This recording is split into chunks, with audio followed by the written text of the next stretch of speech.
लीजिए सुनिए आचार्य चतुर्सेन शास्त्री के लिखे उपन्यास गोली के 41वें भाग खवास का षड्यंत्र को मेरी यानी समीर गोस्वामी की आवाज में। आबू राजस्थान और गुजरात की सीमा संधि पर एक मनोरम पार्वत्य स्थली है। राजस्थान के प्रायः सभी बड़े बड़े अंग्रेज अफसर और राजे महाराजे यहीं ग्रीष्मवास करते हैं। हरी भरी उपत्यकाओं, मनोरम पर्वत श्रृंखलाओं और छोटी छोटी घाटियों ने इस स्थान को अत्यंत दर्शनीय बना दिया है। यहाँ गुजरात के महामंत्री विमल देव का एक भव्य मंदिर भी है। 13वीं 14वीं शताब्दी का ऐसा अद्भुत स्थापत्य भारत में बिरले ही कहीं देखने को मिलता है। रियासत की यहाँ एक विशाल कोठी थी। उसे कोठी न कहकर महल ही कहना चाहिए। सामने से वो 2 मंजिली दिखती है, पर पीछे से 5 मंजिली है। पर्वतीय उतार चढ़ाव पर अत्यंत कारीगरी से ये कोठी बनाई गई है। इमारत बनाने का महाराजा धीराज को व्यसन है, परंतु ये कोठी तो महाराज के पिताश्री ने बनवाई थी। महाराज प्रायः यहीं ग्रीष्मवास करते थे। तब बड़ी बड़ी रंगरेलियां होती थीं। अंग्रेजों की शानदार दावतें होती, जलसे होते, नृत्य होते और शराब की नदियां बहती। परंतु मैं अभी तक एक बार भी यहां नहीं आई थी। इधर महाराज भी कई वर्षों से नहीं आए थे। एक प्रकार से कोठी बंद ही पड़ी थी। इसलिए सफाई होने पर भी सभी कमरों और फर्नीचर में एक प्रकार की सील की गंध आ रही थी। मेरे लिए ऊपर के 2 कमरे ठीक किए गए थे। मेरी बगल में ही डॉक्टर नायडू का कमरा था। कर्नल रॉबर्ट नीचे के कमरे में ठहरे थे। खवास ने भी डॉक्टर नायडू के कमरे के बराबर ही कमरे में डेरा जमाया था। मेरी शुश्रूषा के लिए 2 नर्सें बंबई से बुलाई गई थीं। दोनों हिंदुस्तानी थीं। उसमें से एक न एक हर समय मेरे पास बनी रहती थीं। दोनों कम उम्र की थीं। उनमें से एक मुझे पसंद थी। उसका भोला भाला चेहरा और हंसमुख स्वभाव मुझे बड़ा अच्छा लगता था। वो सीधी और मितभाषणी थी। मेरे मन में उसके प्रति प्यार भी हो गया था। बहुधा मैं उसे चाय पर बैठाती और उसके हालचाल पूछती। इससे वो भी मुझे प्रेम करने लगी थी। इस निर्वासन में मैं उसे ही अपना मित्र समझती थी। परंतु वो एक धोखे की टट्टी थी और मैंने आदमी परख में कितनी भारी भूल की थी, ये आपको आगे चलकर मालूम हो जाएगा। एक दिन अकस्मात ही मुझे खवास के भयानक इरादे का पता चल गया। वो नहीं जानता था कि मैं बराबर के गुसल खाने में हूं। वे दोनों, डॉक्टर नायडू और वो, साथ साथ बातें करते हुए हॉल में से निकले। मैंने डॉक्टर नायडू को फुसफुसाते हुए सुना, बहुत खतरनाक काम है। 25 में नहीं होगा, 50,000 देना होगा और कर्नल रॉबर्ट को यहां से टरकाना होगा। खवास का स्वर भी मैंने सुना। वो कह रहा था, उस अदना गोली की जान की इतनी कीमत? आप ये न भूलिए कि रियासत में आप मेरे कारण ही जमी हुई हैं और मेरे द्वारा आपने इतना कमाया है कि जिंदगी भर ऐश कर सकती हैं। नायडू कह रही थी, तो मैंने भी हमेशा तुम्हारी मदद की है, तुम्हारे लिए खतरे उठाए हैं, फिर हमेशा मैंने तुम्हारा हिस्सा तुम्हें दिया है। खवास कह रहा था, लेकिन ये तो अन्नदाता का काम है, आपको इतना दे दूं तो मेरे पल्ले क्या पड़ेगा? 10 तुम ले लो और 40 मुझे दो बस। मैं इतना ही सुन सकी। वे बातें करते हुए चले गए और मैं सन्नाटे के आलम में जड़ बनी खड़ी की खड़ी रह गई। उसका एक एक शब्द बंदूक की गोली की तरह मेरे मस्तिष्क में घूमकर स्नायुओं को तोड़ फोड़ रहा था। मुझे धरती आसमान घूमते नजर आ रहे थे और ऐसा प्रतीत हो रहा था कि मैं बेहोश हो जाऊंगी। मैं दोनों हाथों से सिर पकड़कर वहीं धरती पर बैठ गई। हे भगवान, ये हत्यारे मुझे मार डालने के लिए यहां लाए हैं और मैं हत्यारों के चंगुल में फंस गई हूं। सबसे ताज्जुब की बात यह है कि अन्नदाता भी इस घृणित हत्याकांड में शरीक है। वो मुझे अपनी राह से दूर करना चाहते हैं, किंतु क्यों? मैंने तो कभी उनका कुछ बिगाड़ा नहीं। धर्मपूर्वक अपना तन मन सब कुछ उन्हें सौंप दिया। एकनिष्ठ होकर उनकी सेवा की, चाकरी बजाई। अपने पति तक का स्पर्श नहीं किया। अपनी जान तो मैं उनके लिए तलवार की धार पर चली। उसका ये बदला?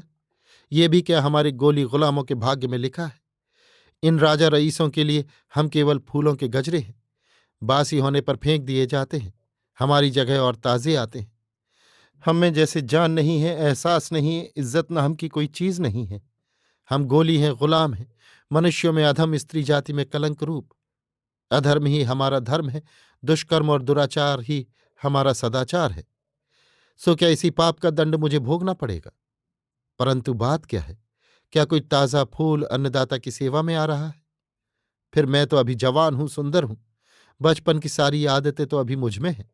मेरा रूप है और यौवन भी अभी ढला नहीं। फिर मैं अभी कैसे बासी हो गई? चलती बार भी तो उन्होंने मेरे प्रति बड़ी ममता दिखाई थी। तो क्या वो नाटक था, बनाव था? वो किसुन को मुझसे दूर क्यों ले गए? केसर को तो खैर मैंने ही दूर कर दिया, पर उसके लिए मैं पछताती नहीं। आखिर मेरे ही बच्चों को तो वो छाती से लगाए बैठी है। ये काम तो मुझे ही करना था।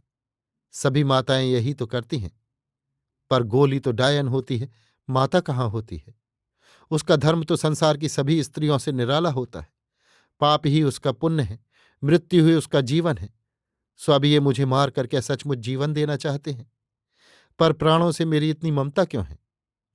भला इस अधम कलुषित शरीर पर इतना मोह क्यों है? ये तो अच्छा ही है कि अब इसका अंत हो जाए। परंतु क्या मैं सचमुच ऐसा चाहती हूँ?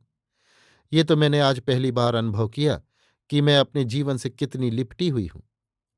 खवास के दुष्ट स्वभाव और चरित्र को तो मैं जानती थी, परंतु ये नहीं जानती थी कि मनुष्य की जान लेना भी उसके लिए बाएं हाथ का खेल है। और डॉक्टर नायडू को मैं क्या कहूं? इतनी बड़ी डॉक्टर विदुषी, मानती हूं कि उसके साथ मैंने सद्व्यवहार नहीं किया, पर क्या इसी से ये डॉक्टर मेरी हत्या का जघन्य पाप करने को तैयार हो जाएगी? क्या रुपए का मूल्य इतना अधिक है कि मनुष्य उसके लिए सब कुछ कर सकता है? परंतु अब तो सब कुछ मेरी समझ में आ रहा था। मुझे अब ये भी भान होने लगा था कि हो ना हो डॉक्टर नायडू मुझे ऐसी दवाइयां दे रही हैं जो मुझे अच्छा होने के स्थान पर रोगी बना रही हैं, और संभवतः मैं धीरे धीरे मौत के मुंह में धकेली जा रही हूं। इन सब बातों को सोचते सोचते मेरा कलेजा कांप गया और मैं पसीने से नहा गई। पर मैं तुरंत ही सावधान हो गई।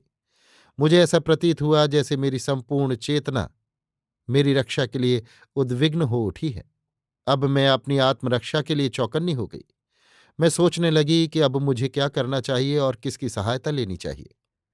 सब बातों पर ध्यानपूर्वक सोचने के बाद मैंने दृढ़ निश्चय किया कि जो काम किया जाए, शांत चित्त से सब बातों का आगा पीछा सोचकर किया जाए। उत्तेजना के वशीभूत नहीं होना चाहिए और अपना संदेह भी किसी पर प्रकट न करना चाहिए। इस विजन विदेश में मैं निपट अकेली थी। मुझे इस समय एक विश्वासी मित्र की अत्यंत आवश्यकता थी, पर गलत आदमी से और भी खतरा था। मुझे अपने पति और अकपट सहायक किसुन की याद आ रही थी। आज केसर का अभाव भी मुझे खटक रहा था, पर ये दोनों मेरे सहायक मुझसे दूर थे। बहुत बार मैं उनकी याद में रोई, पर इससे क्या लाभ था? अब तो केवल मुझे अपनी ही बुद्धि का भरोसा था। मैं बारीक नजरों से दोनों को भी जांचने लगी और इस बात की फिक्र में रहने लगी कि कुछ और बातों का भी पता लगाया जाए। डॉक्टर नायडू और खवास से मैंने बेरुखी का व्यवहार छोड़ दिया। अपेक्षाकृत नर्म और अनुकूल व्यवहार मैं उनके साथ करने लगी। डॉक्टर नायडू चतुर स्त्री थी। मेरे इस भाव परिवर्तन को वो भांप गईं। अब जब वो मेरे पास आती, मुझे कड़ी दृष्टि से देखती। वास्तव में वो जानना चाहती थी कि कहीं मैं उस पर संदेह तो नहीं करती हूं, परंतु मैं अपने स्वभाव और व्यवहार को कोमल तथा मधुर बनाती गई। औषधि खानी मैंने बिल्कुल बंद कर दी। नर्सों की नजर बचाकर मैं दवा उगालदान में फेंक देती, परंतु पेटेंट गोलियां मैं अवश्य खा लेती थी। खाने से पहले उनकी जांच भी करती थी। उनकी शीशी अपने ही पास रखती थी। सुई में केवल कर्नल रॉबर्ट से लगवाने को राजी हुई। डॉक्टर नायडू बहुत बिगड़ी, पर मैंने उसकी एक न सुनी। फिर भी मैंने ये न प्रकट होने दिया कि मैं उस पर संदेह करती हूं। उसे खुश करने के लिए मैं कभी कभी उसकी खुशामद भी करती, पर वो कभी सीधे मुंह मुझसे बात नहीं करती। मैं ये जानने को व्यग्र हो उठी कि अब और आगे क्या हो रहा है। एक बार मन हुआ कि कर्नल रॉबर्ट से भेद खोल दूं, पर फिर सोचा कर्नल रॉबर्ट को भी अभी जांचना चाहिए। बरसात का आरंभ था। प्रथम मेघ आकाश में घुमड़ घुमड़ कर आ रहे थे। उस मनोरम पर्वत की उपत्यका में वे मुझे बड़े प्रिय लग रहे थे। सुखद समीर बह रही थी। अभी अपराह्न ही था। मेरा मन फुर्ती से भर रहा था और मैं आज कई दिन बाद अपने को कुछ अच्छा अनुभव कर रही थी। एकाएक मेरी इच्छा जरा घूम आने की हुई। एक शॉल मैंने कंधे पर डाला और मैं चल दी, एक के बाद दूसरे कमरे पार करती हुई। दैवयोग से किसी ने मुझे देखा नहीं। न खवासी अपने कमरे में था, न डॉक्टर नायडू। नर्स को भी मैंने आराम करने को कह दिया था। वो ये समझकर निश्चिंत थी कि मैं अपने कमरे में आराम कर रही हूं। मैं नीचे उतर आई। कर्नल रॉबर्ट अपने बरामदे में बैठे कोई पुस्तक पढ़ रहे थे। मुझे देखकर उन्होंने मेरी तबीयत का हाल पूछा। मैंने कहा, अच्छी हूं कर्नल, कृपा के लिए धन्यवाद। मैं जरा घूमना चाहती हूं। लेकिन ठंडी हवा चल रही है, ज्यादा दूर न जाना। जी नहीं, मैं कोठी में ही इधर उधर घूम रही हूं। डॉक्टर पुस्तक पढ़ने लगे और मैं आगे बढ़ी। सब कमरों को, उनके फर्नीचर को, साजो सामान को देखते हुए मैं कोठी के पिछवाड़े के कमरों की ओर चली गई। सामने लॉन में माली काम कर रहा था। उसने झुककर मुझे सलाम किया। मैं उससे बिना कुछ बात किए ही केवल मुस्कुराकर आगे बढ़ गई। यहां सन्नाटा था। कोठी का ये भाग रोज साफ भी शायद न होता हो। कमरे बंद थे। मुझे एक प्रकार का भय सा लगने लगा। एक सिहरन सी मैंने अनुभव की। लौट जाने को ही थी कि मुझे किसी की बातचीत करने और हंसने की ध्वनि सुनाई दी। मैंने ध्यान से देखा और मैं उसी ओर चल दी। मैंने समझा कि शायद यह नौकर चाकर और उनके परिवार के लोग रहते होंगे। उनसे बातचीत करके मन बहलाने का मेरा मन हो गया। दालान पार करके मैंने एक बड़ा हॉल पार किया। उसके दाहिनी ओर के कमरे में दो आदमी धीरे धीरे बातें कर रहे थे। बीच बीच में हंस भी रहे थे। मेरा मन हुआ कि मैं लौट चलूं, पर किसी अज्ञात प्रेरणा के वशीभूत होकर मैं आगे बढ़ी। अब मैंने दोनों कंठस्वर पहचान लिए। डॉक्टर नायडू और खवास के थे। मैं अपनी उत्सुकता और जिज्ञासा को न रोक सकी। पहले मैंने कान लगाकर सुना, फिर मैंने दरार से झांक कर देखा। जो कुछ देखा उससे मेरा मन कुत्सा से भर गया। इसकी तो मैंने कल्पना भी नहीं की थी। वहां शराब के नशे में चूर वे दोनों गुनहगार न कहने योग्य स्थिति में पैग पर पैग चढ़ा रहे थे। मैं तो जड़ हो गई। ऐसा प्रतीत हुआ कि मेरी चीख निकल जाएगी। पर किसी तरह मैंने अपने को व्यवस्थित किया।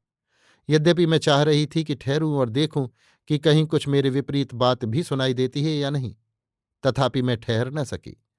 मैं उल्टे पैर भागी। माली एक सुंदर गुलदस्ता लिए द्वार पर खड़ा था। वो एक बूढ़ा निरीह आदमी था।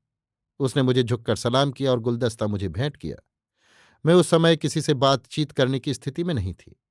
फिर भी गुलदस्ता लेकर मैंने उससे कहा, शाम को कोठी पर इनाम लेने आना।